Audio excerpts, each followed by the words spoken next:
मंच के और उपस्थित सज्जनगण इस भवन में इस कमरे में बैठे हुए आप सब यही सोच रहे हैं। मैं अपना भाषण बहुत ही संक्षिप्त में रखने की कोशिश करूंगा और मैं नहीं चाहूँगा कि मुझे पर्चा मिले कि मुझे समाप्त करनी है, तो मैं अपनी बातों को बहुत ही सीमित शब्दों में आपके सामने रखना चाहता हूँ।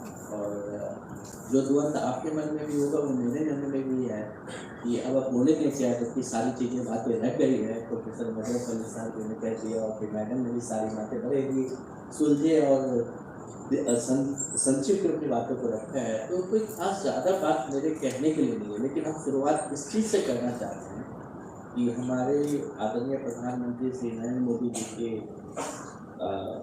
प्रयास से भारत को जो 1 दिसंबर 2022 को G20 का जो हमारे प्रतिनिधि करने का और G20 की सारे कार्यक्रम करने को भारत को 1 साल को मिला है, प्रेसिडेंसी जो भारत को मिला, ये बहुत बड़ा महत्वपूर्ण कदम है भारत के लिए और बहुत ही बड़ी बात है।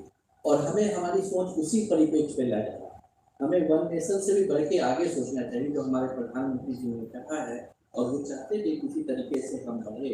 और उनका कहना है कि 1 अर्थ 1 फैमिली 1 फ्यूचर, इस बातों की कर रहे हैं और चर्चा कर रहे हैं। आज हमें नेशन से भी, नेशन तभी सर्वाइव कर सकता है जब एक को एग्जिस्टेंस, पीसफुल को एग्जिस्टेंस हमारे आसपास और सारे देशों का एक साथ होना तभी संभव है। 2 खास बिंदु है आपके चर्चा में, एक नेशनल सिक्योरिटी की बात है और दूसरा हमारे यूनिफॉर्म सिविल कोड की बात है।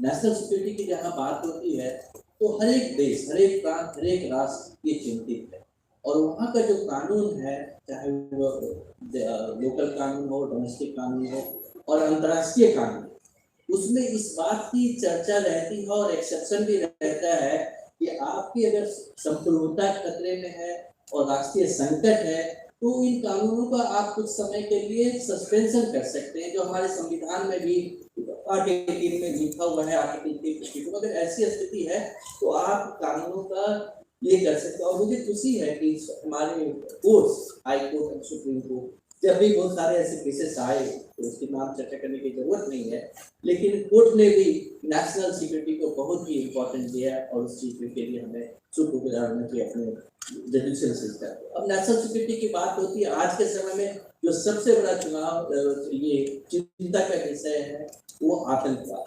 और आतंकवाद कभी भी खत्म नहीं हो सकता एक राष्ट्र, ये सारे बहुराष्ट्र को सभी को एक साथ होना है। और आगे बोलते हुए भी हमें तकलीफ होती है कि आज तक अंतरराष्ट्रीय लेवल पर एक आतंकवाद के खिलाफ एक कानून बनाने में पूरे देश, पूरा विश्व असफल रहा है। तो एक जरूरत है कि अंतरराष्ट्रीय कानून में, सो 1 नेशन नहीं, 1 इंटरनेशनल यूनिवर्सल ग्लोबल कानून होने चाहिए, जिससे हमें नेशनल सिक्योरिटी के समय में हम सब एक हो और एक दूसरे का साथ दे तभी आगे बढ़ सकते। आज हमें इस बात का भी हमारे प्रधानमंत्री जी की बात मुझे याद आती है जब उन्होंने पुतिन को कह दिया, खुल के उसके सामने बात की चर्चा की और कहा कि ये युद्ध का समय है। ये आज हम इसमें आगे, आज हमें पीसफुल रास्ते में, शांति का समय है। हमें आज अगर हम 21वीं सदी में इस बात पर युद्ध करते हैं तो हम कभी सोच ही नहीं सकते हैं कि जिन्होंने 1945 में और 46 में जाके हमारे सेकेंड वर्ल्ड वॉर 45 में खत्म होने के बाद वो सोचे हुए कि इस तरीके की घटना घटेगी आने वाले दिनों में, और उनकी सोच इस तरीके से लोग होंगे, उनका विश्वास होगा कि आज से 70 साल 80 साल के बाद लोग बहुत सिखलाई होंगे और बातचीत का ही जरिया लेंगे। तो आज जरूरत है जहाँ भी कुछ हो, किसी तरह की कंफ्लिक्ट हो, उसको पीसफुल तरीके से ही सॉल्व करनी चाहिए, निगोशिएशन की तरह सॉल्व करनी चाहिए, मीडिएशन की तरह सॉल्व करनी चाहिए और भी मेथड्स है जिसका सदुपयोग करना चाहिए। दुर्भाग्यवश ऐसा नहीं हो रहा है और बहुत सारे लोगों का सामना करना पड़ रहा है, खासकर यूक्रेन और रशिया के सत्तर में। अब मैं आता हूँ दूसरी बात पर, क्योंकि समय बहुत कम है और हम सब आए हैं इंद्रेश कुमार जी को, आदरणीय इंद्रेश कुमार जी को सुनने को। जो दूसरी बात जो मेरे मन में है, यूनिफॉर्म सिविल कोड।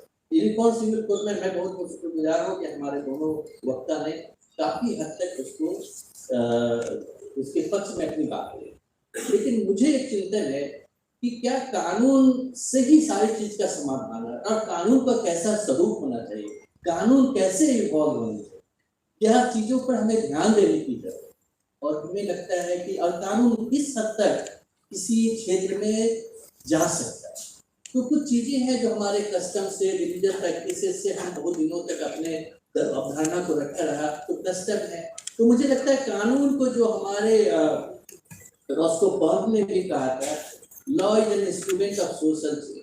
तो जो कानून में परिवर्तन है वो समाज को परिप्रेक्ष्य में रखते हुए करना है। समाज में परिवर्तन लाने की जरूरत है। समाज में परिवर्तन आएगा, शिक्षा के द्वारा समाज में परिवर्तन आएगा, इकोनॉमिक इंडिपेंडेंस से आएगा, वुमेन एम्पावरमेंट से आएगा, चाइल्ड राइट्स से आएगा। अगर आएगा तो धीरे धीरे ये चीजें बदलने लगेगी और ये सारे इशू जो अभी हमारे बीच में है, तो मैं पूरी असहमति करता हूँ। इसका परिवर्तन समाज की तरफ से, आवाज समाज की तरफ से उठनी चाहिए कि हमें यूनिफॉर्म सिविल कोड चाहिए और उसके लिए सरकार को तत्पर होनी चाहिए। तो अगर हम अब ऊपर से देते हैं तो कहीं न कहीं थोड़ी सी असहमति रह जाती है। और भारत ऐसा देश है, यहाँ हर एक तरह के धर्म संप्रदाय के लोग हैं और सभी के भावनाओं को रखते हुए, चाहे सर ने कहा कि लोग उतने नहीं परिपक्व हैं, जो बात आप कह रहे हैं मुझे सर कि ये लोगों को रिलीजियस एस्पेक्ट, उनके मन में एक भय है। उस भय को हम सब जागरूक लोगों का कर्तव्य है कि पहले रिमूव करें और कोशिश करें कि ये सही कानून है, तुम्हारे ही बेहतरी के लिए, समाज के बेहतरी के लिए, महिलाओं के लिए बेहतरी के लिए है, जो यूनिफॉर्म सिविल कोड, तब हम आगे बढ़े। तो मैं यहाँ पर अंत करते हुए यही बात कहूँगा, अपनी बातों का विराम देते हुए कहूँगा कि जो हमारी कोशिश होनी चाहिए कि कोई छूटे, कोई भी कानून, मैंने अपने आप से सोचा है, कोई छूटे नहीं, कोई रूठे नहीं। अगर हम कानून बनाते हैं तो कोई छूटे नहीं, कोई रूठे नहीं। अगर कोई रूठा है तो उसे भी हम मना लें। इन्हीं बातों के साथ मैं